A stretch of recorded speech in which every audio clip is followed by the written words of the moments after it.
क्या आप further studies के लिए अब्रॉड जाना चाहते हैं? तो फिर सोचना कैसा, अपने ख्वाबों को हकीकत में बदलने के लिए एमट्रिक्स ओवरसीज कंसल्टेंट्स पर तशरीफ लाइए। यहाँ का सक्सेस रेशियो 99% है। यूएसए, कनाडा, ऑस्ट्रेलिया, यूके और यूरोप में हमारे क्लाइंट्स स्टडीज के साथ साथ वर्क भी कर रहे हैं और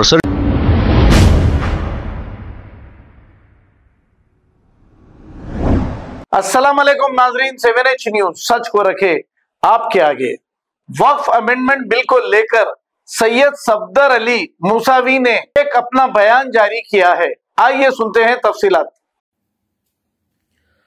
वक्फ बिल को लेकर जो प्रोटेस्ट रखा जा रहा है, यकीनन रखना चाहिए, क्योंकि जिस बात में आपको नाराजगी है, जिस बात से आपको जो है डाउट्स है, उसके लिए आप यकीनन जिस तरीके से संविधान ने इजाजत दी है पीसफुल प्रोटेस्ट कंडक्ट जो है करिए। साथ ही साथ मैं यहां पर यह भी बोलना चाहूंगा कि ये जो वक्फ के जो लुटेरे हैं, ताजुब ये हो रहा है कि जो वक्फ के लुटेरे हैं वो लोग भी इस बात की अपील कर रहे हैं कि भाई आप प्रोटेस्ट करो। तो चोर किस तरीके से बोल सकता है? जो खुद चोरी करा है वो कैसा दूसरों को नसीहत दे रहा, वो समझ में नहीं आ रहा। और रही बात तेलंगाना की वक्फ प्रॉपर्टीज की, तो यहां पर मेरे कुछ सवाल है कि तेलंगाना में जिसकी भी हुकूमत रही, अगर हम यूनाइटेड आंध्रा की भी बात करेंगे, चाहे वो टीडीपी का दौर रहा, एनटीआर का दौर रहा, या फिर जो है वाईएसआर का दौर रहा, फिर तेलंगाना बना 2014 में, बीआरएस आई, 10-11 साल उनका जो है हुकूमत रही। तो इस दरमियान में वक्फ बोर्ड में मेंबर्स किसके थे? क्योंकि वक्फ बोर्ड जो है स्टैब्लिश तो 94-95 में हो गया था। हर स्टेट में वक्फ बोर्ड स्टैब्लिशमेंट जो हुआ 95 में हुआ। तो आप देखेंगे कि यहां पर तेलंगाना में 94-95 से कौन सी सियासी जमात के मेंबर्स थे। यकीनन हुकूमतों ने चोरी करी है, टीडीपी ने चोरी करी है, रेगुलराइज किया उन्होंने काफी वक्फ की जमीनें। तो ये मेंबर्स क्या कर रहे थे? ये मुतवलियां क्या कर रहे थे? ये मैनेजिंग कमेटी के जो मेंबर्स है वो लोग क्या कर रहे थे? बहुत बड़ा सवाल है। यहां पर एमपीज एमएलए क्यों खामोश थे? उन्होंने कुछ इस पे पहल क्यों नहीं करी? वाईएसआर राजशेखर रेड्डी के दौर में भी जो है जमीन को इंक्रोचमेंट्स की गई, बीआरएस के दौर में भी काफी इंक्रोचमेंट्स हुई, सब हमारे सामने है। चाहे दरगाह हुसैन शाह वली की बात करें हम, या टोली मस्जिद की बात करें, वो तो बहुत पहले जो है उसका भी हुआ। तो ऐसे अनगिनत दरगाह, मसाजिद, कब्रिस्तान की जमीनें इंक्रोच हुई। तो यहां पर एआईएमआईएम के जो है सुप्रीमो असदुद्दीन ओवैसी साहब क्यों खामोश थे? उनके मेंबर्स क्यों खामोश थे? उलेमा इकराम क्यों खामोश थे? आज जो है आप प्रोटेस्ट कर रहे हैं, जो इस बात की जो वो कर रहे हैं रिक्वेस्ट, तो भाई दूसरे करे तो अच्छा दिखता हो। इससे नुकसान जो गरीब मुसलमानों का हुआ, वो लोग ये चीज की रिक्वेस्ट करे तो अच्छा दिखता। आप तो लुटेरे थे, आपकी सरपरस्ती में तो वक्फ प्रॉपर्टीज लूटी गई। अब कुछ हमारे जो है बहुत ही इंटेलेक्चुअल भाइयां आके, नहीं भाई वो ऐसा नहीं, वो हमारे खा रहे थे तो ठीक था भाई, अब गैर भाई हमारे तुम्हारे खाना, पहली बात किसी का भी हक कैसा खाया जा सकता है? क्या दीन शरीयत इस बात की इजाजत दे रहा है? अगर आप मुसलमान हैं तो आप दूसरे मुसलमानों का हक खा सकते? क्या शरीयत वो सिखा रहा है हमें?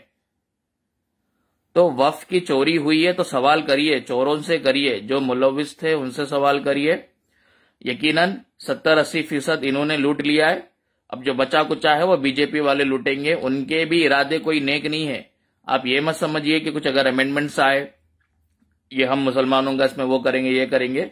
यकीनन उसके पीछे भी उनका पॉलिटिकल रीजन है, उसके पीछे भी उनका एक जो है सोर्स ऑफ रेवेन्यू का वो भी एक प्लान बनाए हुए है। लेकिन बात हमारे को गैरों से नहीं है, बात हमारे अपनों ने हमारे लिए वक्फ प्रॉपर्टीज का यूटिलाइजेशन क्या किया। 77,000 एकड़ जमीन तेलंगाना में है, 75% इंक्रोच हो गई। तो ये खुली जमीन क्यों थी? इस खुले जमीनों का रेवेन्यू किसको मिल रहा था? इसका यूटिलाइजेशन क्यों नहीं हुआ? जिसका घर नहीं है उसको घर क्यों नहीं बना के दिया गया? मुसलमान आज राशन के लिए लाइनों में खड़े हुए हैं, आज इलाज नहीं करा पा रहे, इनकी गरीबी दूर क्यों नहीं करी? तो ये सवाल क्या बोर्ड मेंबर से नहीं होगा? बोर्ड मेंबर एक नहीं है, एमपी कोटा से असद ओवैसी साहब है, एमएलए कोटा से एमएलएज होते हैं, मुतवल्ली कोटा से उनके ही मुतवल्लीज होते हैं नॉमिनेटेड, हत्ता के उलेमा भी एमआईएम के नॉमिनेटेड होते हैं। उलेमा इस्लामिक स्कॉलर्स की बात कर रहा हूं। जो मैनेजिंग कमिटीज के जो होते हैं वो भी कोटा से उन्हीं के होते हैं। फिर क्या हमने ये नहीं देखा कि जो वक्फ बोर्ड के जो चेयरमैन है बीआरएस की हुकूमत में भी, वो जाके दारुस्सलाम में जो है पहली हाजिरी लगाते। तो आज ओल्ड सिटी पुराने शहर में या हैदराबाद की अगर हम बात करें 3700 के करीब वक्फ के इदारे हैं। कौन लूटा साहब ये? उसमें से 1700 एकड़ में से 1600 एकड़ जो है जमीन एंक्रोच हो गई। किसने लूटा ये? किसकी हुकूमत थी? 60 साल से ओल्ड सिटी में कौन था? ओल्ड सिटी के अहाते में हैदराबाद लोकसभा की अगर हम बात करें 1984 से सुल्तान सलाउद्दीन साहब असदुद्दीन ओवैसी साहब के वालिद एमपी रह चुके हैदराबाद में। उसके बाद से मुसलसल 2004 से असदुद्दीन ओवैसी साहब है आपके एमएलए, आपके कॉरपोरेटर, आप खुद एमपी। फिर आप ही के लोकसभा कॉन्स्टिट्यूंसी में वक्फ प्रॉपर्टीज चोरी होती रही। क्या बोलेंगे? शादी खाने बने, आपके लोग मुलविस। जमीन इंक्रोच हुई, आपके लोग मुलविस। हर न्यूज आर्टिकल जो है आप उठा के देखिए, कोर्ट के ऑर्डर्स देखिए। तो साहब आप चोरी कर लेके आप दुनिया भर में पिटारा कर रहे हैं, और इनके जो है जो बड़े दिमाग वाले मुरीदा होते, कुछ सॉफ्ट मुरीद होते, वो इनको जो है थोड़ा वो करने जा रहे हैं कि नहीं भाई। देखिए हमारा सवाल वही है कि यकीनन पहले इन्होंने लूटा है, इन्होंने जो है 75-80% वक्फ की जमीनें इन्होंने लूटी है इनके लोकसभा कॉन्स्टिट्यूंसी में। और तेलंगाना में जो हुई है, अकबर ओवैसी साहब असेंबली में बोलते सीबीआई इंक्वायरी करो, सीआईडी इंक्वायरी करो। अब जो नया कानून आ रहा उसमें है वो चीजा, उसमें ऑडिटिंग की बात हो रही है, इंक्वायरी की बात हो रही है। तो साहब अब तो आपकी चोरी पकड़ी जाएगी ना। फिर तो बात उतनी है, अकबर साहब असेंबली में बोलते सीबीआई इंक्वायरी करो, वक्फ के लुटेरे कौन है, उनके जो है एक्शन लेना चाहिए। फिर अकबर साहब ये नहीं पूछ रहे अपने भाई से कि बड़े भाई आप तो लोकसभा में जो है हैदराबाद लोकसभा एमपी है, असद साहब जो है आपके लोकसभा कॉन्स्टिट्यूंसी में ये वक्फ की प्रॉपर्टीज इतनी इतनी है, अकॉर्डिंग टू वक्फ का जो फर्स्ट सर्वे है इसमें इतनी इंक्रोच हो गई। अकबर साहब बोल रहे हैं वक्फ प्रॉपर्टी इंक्रोच हो गई, हैदराबाद में हुई, तेलंगाना में हुई। लेकिन अकबर साहब ये नहीं पूछ रहे उनके बड़े भाई से कि भाई आपके तेलंगाना वक्फ बोर्ड में मेंबर होते हुए हमारे जमात के लोग मेंबर्स है, 70% of the Waqf board is occupied, is sabotage by the AIMIM. अब से नहीं, जब 94-95 से मैं बात कर रहा हूं। तो छोटा भाई बड़े भाई से नहीं पूछ रहा, बड़ा भाई छोटे भाई को नहीं पूछ रहा, पूरे मिलके लोगों को हौला बना रहे हैं। आज जो है बंडी वाला बंडी छे, ऑटो चलाने वाला ऑटो चला रहा, ये लोग बड़े बड़े 3 करोड़ के 2 करोड़ की गाड़ियों में घूम रहे हैं, इनके आलीशान महल है, इनके बच्चे अच्छे तालीम हासिल करते हैं। आज गरीब मुसलमान का बच्चा वही पढ़े लिखे बच्चे स्विगी जोमेटो चला रहे हैं हमारे पास, ग्रेजुएट्स, नौकरी नहीं होने की बिना पर, और है तो इतनी दूर है, वो बोल रहे हैं आने जाने में इतना टाइम जाया हो जा रहा हमारा। तो आपने क्या करा? लोग कर्जे में कुप्पा है, लोग आपके बैंक में जो है सोना रखा थे, लोग आपके बैंक में प्रॉपर्टीज के पेपर लगा के पैसे लेने पे मजबूर है। हजारों करोड़ की प्रॉपर्टीज तेलंगाना में, उसके बावजूद भी यहां का गरीब मुसलमान 60 सालों से गरीब है तो गरीब ही है। लोग जो है बोल रहे हैं मेंबर है साहब, मेंबर से क्या होता? मेंबर से क्या होता बोले तो भाई 70-80% मेंबर्स उनके हैं। अगर मेंबर से कुछ नहीं होता था तो मेंबर्स को 5 साल के अंदर रिजाइन कर देना चाहिए था। जब 95 में मेंबर बने थे, उसके 5 साल बाद जब आपको नहीं समझ नहीं आया, जब लुट रही है हुकूमत, नहीं सुन रही आपकी, तो आप ना प्रोटेस्ट करे साहब, ना कभी आप एहतजाज करे। आप पार्लियामेंट में बोल रहे हैं गांधी जी ने कानून फाड़ा था, मैं भी फाड़ देता हूं, बहरहाल बोल के पेपर को अनस्टेबल कर दिए। 94 से 95 से आप वक्फ बोर्ड मेंबर है, इतनी प्रॉपर्टीज लुटती रही, वक्फ की जायदादें जो है रेगुलराइज हो गई, एंक्रोचमेंट हो गई। आपने कभी रोड पर प्रोटेस्ट करा तो बताइए?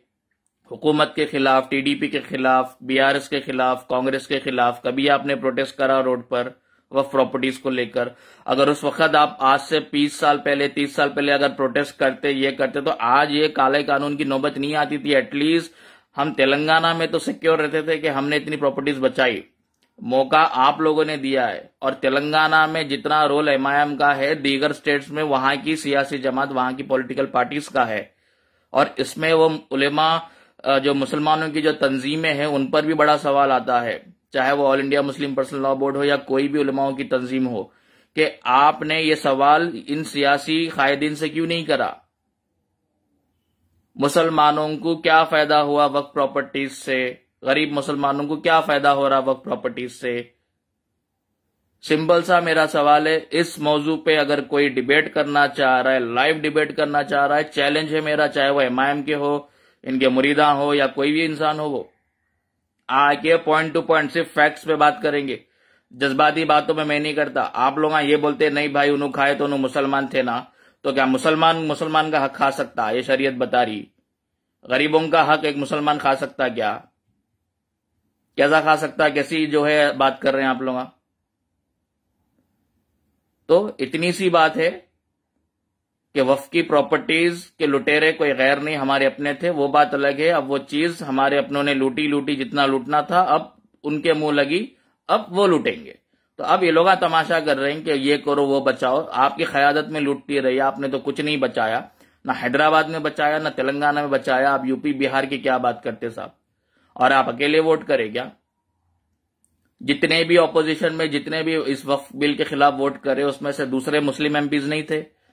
मुस्लिम्स को छोड़ दीजिए, दूसरे हिंदू एमपीज ने इस वक्फ बिल के खिलाफ भी वोट करा है, तो मुरीदों को वो नहीं दिख रहा। तो बात इतनी है, utilisation of Waqf board, Waqf properties आप में नहीं हुआ। आज मलगियों के किराए जो आपके लोग मुलविस है, वैसे मलगियों में जो वक्फ बोर्ड को महाना 2000, 3000, 1200 ऐसे किराया देते हैं, और असल कीमत मारवाड़ियों को रख के 1.5 लाख, 2 लाख, 3 लाख एक मलगियों से वसूल करते हैं। कौन है ये लोग? खुला चैलेंज बता रहा हूं मैं, कौन है ये लोग? कौन से गरीब लोगों को आपने मलगियां दी? कौन सा गरीब जो है बिल्डिंग यूज कर रहा है वक्फ की? कौन सा गरीब वक्फ का जो प्लॉट है वो यूज कर रहा है? असद साहब जवाब दीजिए। आपकी क़यादत में वक्फ प्रॉपर्टीज इंक्रोच कैसा हुई? आपको इस्तीफा दे देना चाहिए था अब तक। एक सिक्योरिटी गार्ड भी है, उसके होते हुए, चौकीदार के होते हुए चोरी हो रही है, तो उस जगह का जो भी इंचार्ज है उन्हें निकाल देता। तो वक्फ प्रॉपर्टीज के पहरेदार आप बन के बैठे हुए, उसके बावजूद भी चोरियां होती रही, और लेकिन हुकूमत नहीं निकालेगी, क्योंकि हुकूमत खुद मुलविस है। आप खुद हुकूमत के साथ में, अगर आपको पता था चोरियां हो रही है, जैसा अकबर साहब ने बताया, डेटा बता रहा है, आर्टिकल्स बता रहे, वक्फ का फर्स्ट सर्वे बता रहा है, वक्फ मैनेजमेंट सिस्टम ऑफ इंडिया की रिपोर्ट बता रही है कितना है कितना गया, तो आप क्या सो रहे थे क्या साहब? तो जज्बात में काम न लो, ये लोगों से बोलना चाह रहा हूं।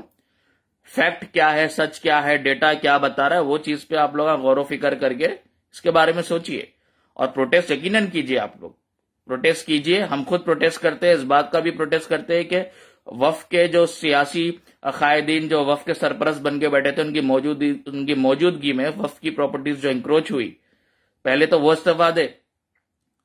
वो जो वक्फ की चोरी करे वो हमारे साथ आके नहीं बोलना कि भाई वक्फ की चोरी हो रही है, चोर नहीं बोलना ये चीज। तो ये समझने वाली बात है, जरा समझिए, सोचिए।